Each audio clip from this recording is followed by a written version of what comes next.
Hello दोस्तों, स्वागत है आपका श्री शोध में।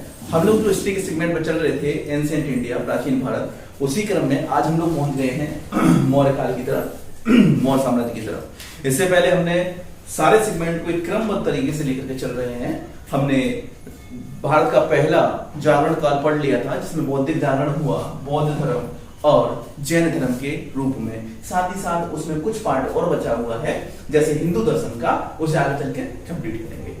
फिलहाल हमारा फोकस है मौर्य वंश के ऊपर। मौर्य वंश की हम बात करने वाले हैं, जिसके फाउंडर थे चंद्रगुप्त मौर्य। इनके बेटे हुए बिंदुसार और बिंदुसार के पुत्र हुए होते अशोक, अशोक द ग्रेट। भारत में एक साम्राज्य की वास्तविक स्थापना करने का श्रेय इस वंश को जाता है।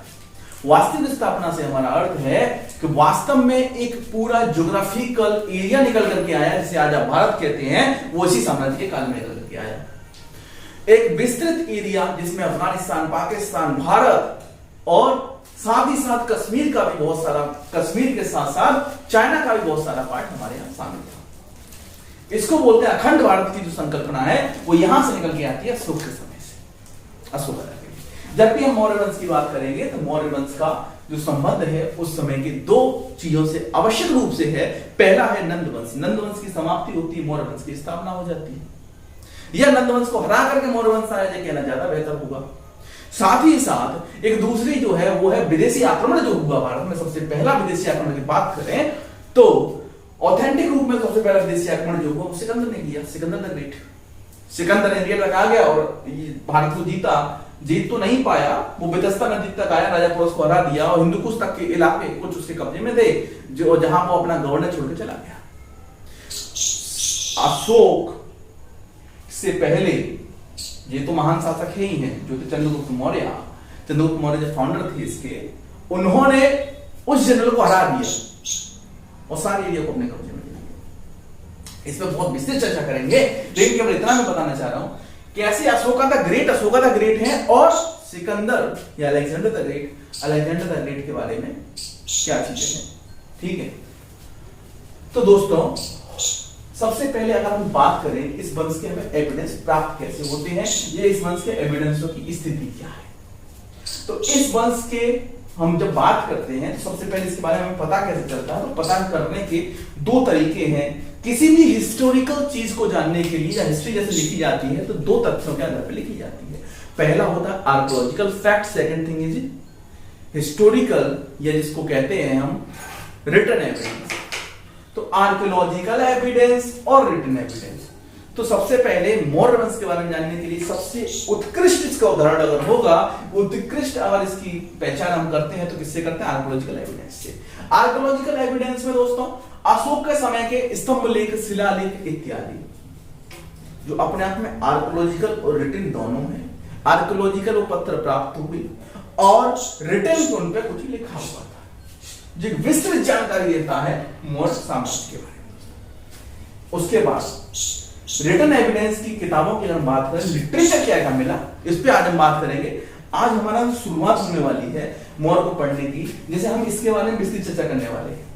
अभी हम बात करेंगे केवल लिटरेचर के ऊपर, लिटरेचर से कहां से कैसा कैसा एविडेंस मिला और मौर्य साम्राज्य की हमने बात की। दूसरा वीडियो हम करेंगे आर्कियोलॉजिकल एविडेंस पे। चलिए आज हम लिटरेचर से शुरू करते हैं दोस्तों। अब देखिए मौर्य का विस्तार किस तरह से था, आप इसकी महिमा को ऐसे समझ सकते हो दोस्तों कि नॉट ओनली इंडिया, केवल भारत से नहीं, भारत के बाहर से भी इसके जो है स्रोत हमें मिलते हैं। जैसे Greek source, Chinese source, China और ग्रीक मतलब इसको मान लो यूरोपियन, ग्रीक भाषा में लिखा हुआ यूरोपियन सोर्स, ठीक है। उसके बाद ब्राह्मण, बुद्ध, जैन और तमिल ये भारतीय हैं, भारत से मिले। तो सबसे पहले एक एक करके शुरू करेंगे। तो हम शुरू करते हैं ग्रीक सोर्स से। तो ग्रीक में सबसे ऑथेंटिक और सबसे बड़ा सोर्स जिसको माना जाता है वो है मेगास्थनीज द्वारा लिखित इंडिका। मेगास्थनीज भारत आए थे चंद्रगुप्त मौर्य के काल में, एक राजदूत की तरह भारत आया मेगास्थनीज, और उसने भारत के बारे में कुछ चीजों को ऑब्जर्वेशन किया और उसने लिख दिया। उसने मौर्य साम्राज्य के बारे में बड़ी विस्तृत चर्चा की और चीजों को लिखा, लेकिन ये बुक एक्चुअली प्राप्त नहीं हो सकी। इसके रेफरेंसेस मिले, उन रेफरेंसेस को जोड़ जोड़ के इस बुक को बनाया। रेफरेंसेस कैसे, रेफरेंस आखिर होता क्या है? जैसे विंग्स ऑफ फायर कलाम साहब की है, कलाम साहब ने उसमें अपनी जिंदगी के बारे में ऑटोबायोग्राफी लिखी। अब उसका कोई एक वृत्तांत है, मान लीजिए, जैसे एक वृत्तांत हम ये मान लेते हैं, जब कलाम साहब एनडीए के लिए परीक्षा देने जाते हैं, एसएसबी के इंटरव्यू, तो फेल कर जाते हैं। और जब फेल कर जाते हैं तो उन्हें लगता है जिंदगी से कुछ खत्म हो गया। तो जब वो जाते हैं, तो वो उनका सपना था एयरफोर्स में जाने का, तो नहीं जा पाए। वापस आते वक्त वो हरिद्वार में, देहरादून में, हरिद्वार में जा करके एक बड़े संत से मिलते हैं। तब उन्हें कुछ मोटिवेशन प्राप्त होता है, जीवन में आगे बढ़ते हैं।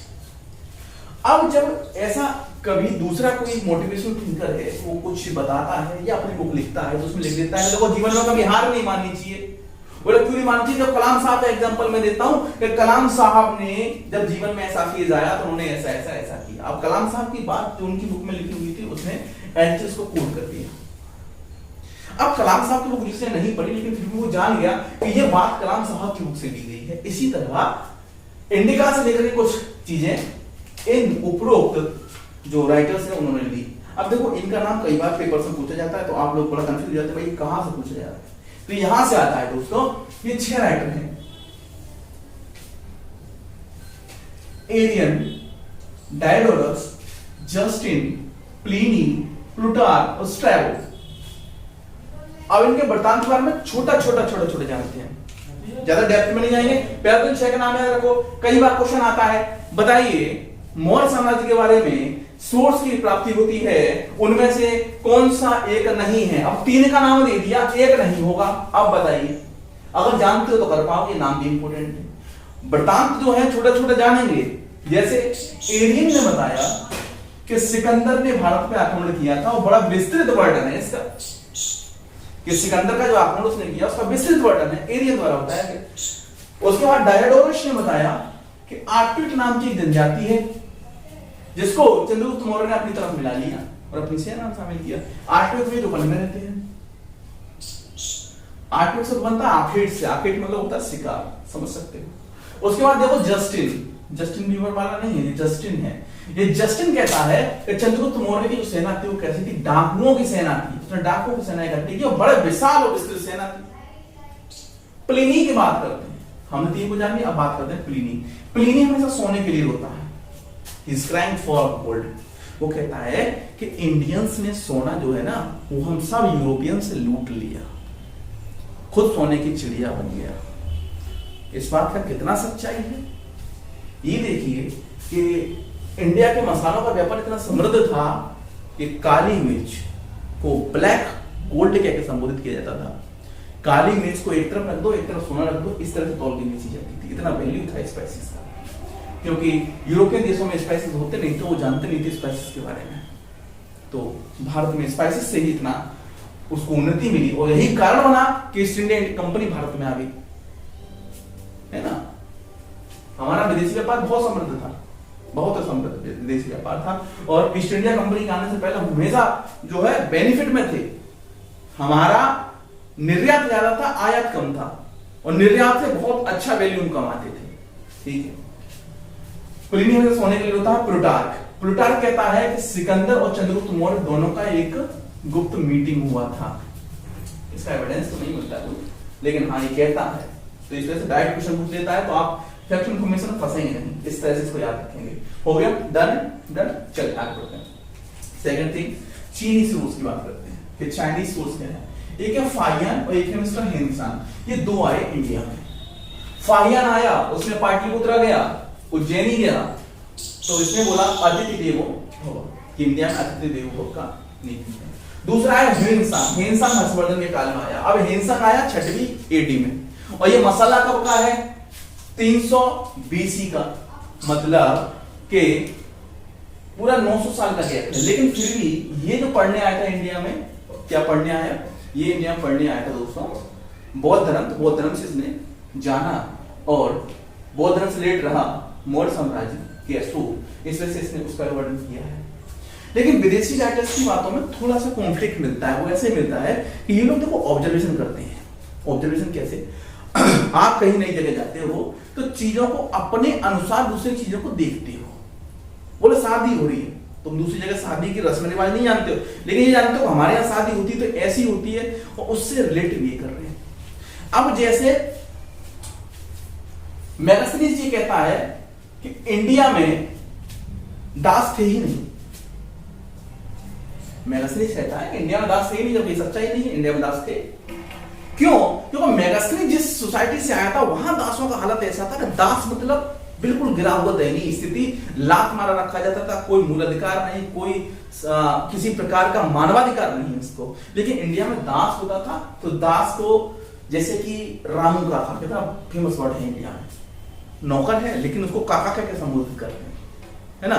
इसी तरह से दासियां जो थी वो हमेशा रानी के साथ रहती थी और घर जैसी हो जाती थी, उसको दाई माँ कह के पुकारा गया। और दाई माँ का कई बार इतना बड़ा वो ऑरा हो जाता है कि आप देख सकते हैं भारतीय इतिहास में दाई माँ भी बहुत बड़ा रोल प्ले कर जाती है। दाई माँ का जिक्र कौन नहीं जानता? अकबर के समय में देख लो, अकबर के समय में तो उसकी दाई थी ना, उसकी दाई का कितना बड़ा रोल था, बाद में उसको वजीर आजम बना दिया। तो दाई अब ये अपनी नजरिए से देख रहा था ना, उसको तो नहीं देख पाया। दूसरा कि मेगास्थनीज कहता है कि भारत में अलग से हॉस्पिटैलिटी के लिए एक अलग से डिपार्टमेंट है कि लोग पूछ रहे थे बताइए कुछ खाइएगा, अरे चलिए कहीं घुमा के लाते हैं। उसको लगा राजा ने अलग से लोगों को हॉस्पिटैलिटी के लिए रखा हुआ है, एक अलग ही डिपार्टमेंट है, जबकि हमारे नीति के अतिथि के ऊपर की। ठीक है, तो पर्सनल एक्सपीरियंस से विदेशी जो राइटर है वो कुछ कुछ चीजें ब्लीच कर जाते हैं, हमें अपने एस्पेक्ट में केवल इतना जानना है। अब आ जाओ इंडियन सोर्स की तरफ। तो दोस्तों इंडियन सोर्स बहुत इंपॉर्टेंट है और साथ ही साथ एक चीज को और ध्यान देंगे कि ये बुक्स डायरेक्ट पूछी जाती हैं, राइटर कौन, ये सब चीजें। जैसे अर्थशास्त्र चाणक्य इससे सर्वविदित है, अगर आप इसको नहीं जानते तो भारत में रहने का अधिकार नहीं रखते। दूसरा देखिए, इसके बारे में डिटेल चर्चा होगी, इसमें से इसको बात नहीं करते। मुद्रा राक्षस लिखा विशाख दत्त ने, विशाख दत्त ने मुद्रा राक्षस नाम का बुक लिख दिया, ये देखिए, और ये डायरेक्ट लिखा जाता है। मृच्छकटिकम क्षुद्रक ने लिखा, मृच्छकटिकम मिट्टी के खिलौने, है ना।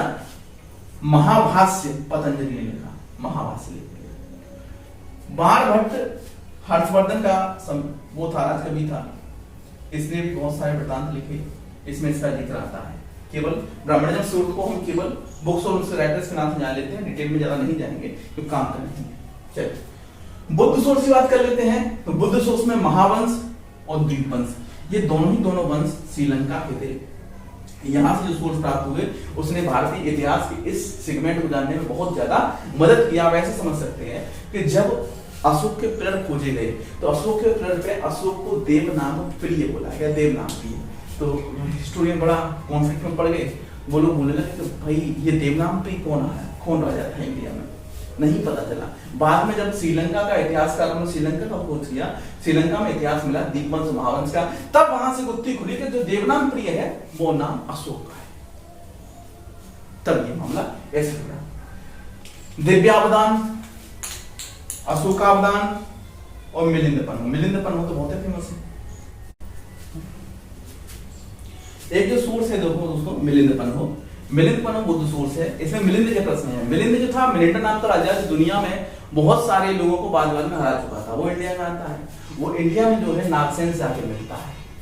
नागसेन उस समय बौद्ध धर्म के अच्छे महात्मा थे। अब ये कहता है कि अगर तुमने मुझे हरा दिया तो मैं बौद्ध धर्म को स्वीकार कर लूंगा, अन्यथा तुम्हें हार माननी पड़ेगी। तो इनका जब वाद विवाद होता है तो उसी का वृतांत है मिलिंद पन्नु में, मिलिंद के प्रश्न। और लास्ट में मिलिंद जो है, मिनिंडर जो है वो हार जाता है डिबेट में और मिनिंडर को बौद्ध धर्म स्वीकार करना पड़ता है, मिनिंडर बिकम मिलिंद। ठीक है, इस तरह से। अच्छा, यही जो बौद्ध सूत्र है उसमें बहुत सारी चीजें हैं। अशोक के बारे में पढ़ेंगे तो जानेंगे, बताता है कि अशोक जो था बहुत ही क्रूर टाइप का शासक रहा अपने जमाने में, कि 100 भाइयों की हत्या करके राजगद्दी पे बैठा, साथ ही साथ लाखों लोगों को उसने जो है कलिंगा के युद्ध में मार दिया। तो कई बार अतिशयोक्ति होती है। अतिशयोक्ति मतलब कुछ चीजें तो है, कुछ जोड़ दिए, है ना। 100 भाई कहां से लिया भैया, इतना ही पैदा करिए बिंदुसार, हो सकता है कुछ भी हो, लेकिन हिस्टोरिकल एस्पेक्ट में पढ़ो, वही ज्यादा बढ़िया है। बहुत सोर्स हो गए। जैन सोर्स बात कर लेते हैं।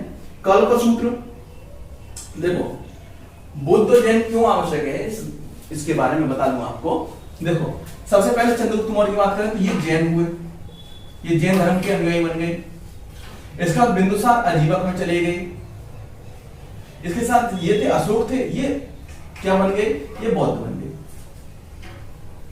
इस तरह से धर्म इस जो राजवंश में चला। चंद्रगुप्त मौर्य जो है जैन बन गए और जीवन का अंतिम समय उन्होंने क्या किया कि संलेखना पद्धति से श्रावण बेद गोल कर्नाटक में अपने प्राण त्यागे, जैन धर्म के अन्वयी बन के और प्रचार प्रसार में जीवन लगा दिया बाद में चंद्रगुप्त मौर्य ने। ठीक है, इस वजह से जैन में भी इनका जिक्र आता है।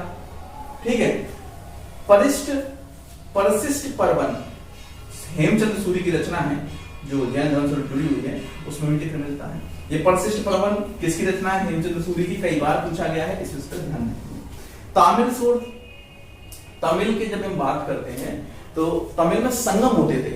संगम मतलब लोग एकदम सारे एक साथ आते थे और तमिल जो भाषा को लेकर के कई संगम हुए। इन संगमों के बारे में डिटेल में चर्चा बाद में करेंगे। उसमें दो ग्रंथ हैं जिनमें इसकी बात मिलती है, एहनानुरु मामुल्लाह। एहनानुरु और मामुल्लाह में जिक्र मिलता है मौर्य साम्राज्य। ठीक है दोस्तों। अच्छा, जैन और बौद्ध के बारे में आपने पढ़ा होगा, बीच में बचता अजीबक। अजीबक के बारे में कोई समय मिलता है तो बता देंगे। चलिए मिलते हैं अगले वीडियो में, तब तक के लिए जय हिंद।